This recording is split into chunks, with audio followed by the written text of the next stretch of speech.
हर गुजरते दिन के साथ यूक्रेन रूस के खिलाफ युद्ध में पिछड़ता जा रहा है। अमेरिका और नेटो देशों जैसे सरीखे ताकतवर सहयोगियों की मदद के बावजूद यूक्रेन को हार का मुंह देखना पड़ रहा है। हथियारों और सैनिकों की कमी जहां पहले ही यूक्रेनी राष्ट्रपति के लिए चिंता का सबब बनी हुई है, वहीं अब एक एक कर यूक्रेनी इलाकों पर रूसी कब्जे ने ज़ेलेंस्की का मनोबल और गिरा दिया है। यूक्रेन की छटपटाहट अब खुलेआम भी दिखने लगी है।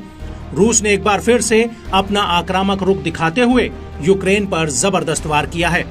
रूस ने दावा किया है कि उसकी सेना ने पूर्वी यूक्रेन के 2 और इलाकों पर कब्जा जमा लिया है।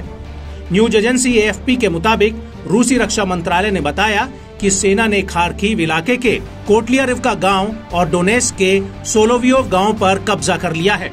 सोलोवियोव गांव डोनेस्क प्रांत के उस हिस्से में आता है जिस पर रूस ने कब्जा कर लिया है। बताया जाता है कि खार्किव उन इलाकों में से एक है जहां रूस ने हमले के शुरुआती दिनों में खासा फोकस किया था, मगर यूक्रेनी सैनिकों ने पश्चिमी हथियारों की मदद से खदेड़ दिया था। कोटलियारिवका गांव कुपियांस्क से करीब 20 किलोमीटर दूर है, जहां हाल ही में भारी तोपखाने की गोलाबारी देखी गई थी।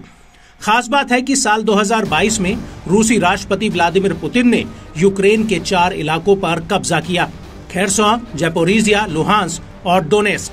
ऐसा दावा किया जाता है कि सेकेंड वर्ल्ड वॉर के बाद ये अब तक का यूरोप की सरजमी पर सबसे बड़ा कब्जा था। रिपोर्ट के मुताबिक ये गांव ओचेरेटिन से ज्यादा दूर नहीं है, जिस पर रूस ने रविवार को कब्जा करने का दावा किया था। हाल के महीनों में रूस ने यूक्रेन के पूर्वी हिस्से में अपनी बढ़त बढ़ाई है। पिछले हफ्ते रूस ने बर्डीची गांव पर कब्जे का दावा किया था, जो कि अवदिव्का शहर के पास है, जिस पर रूस ने 1 साल से अधिक समय तक चले भीषण युद्ध के बाद मार्च में कब्जा जमाया था।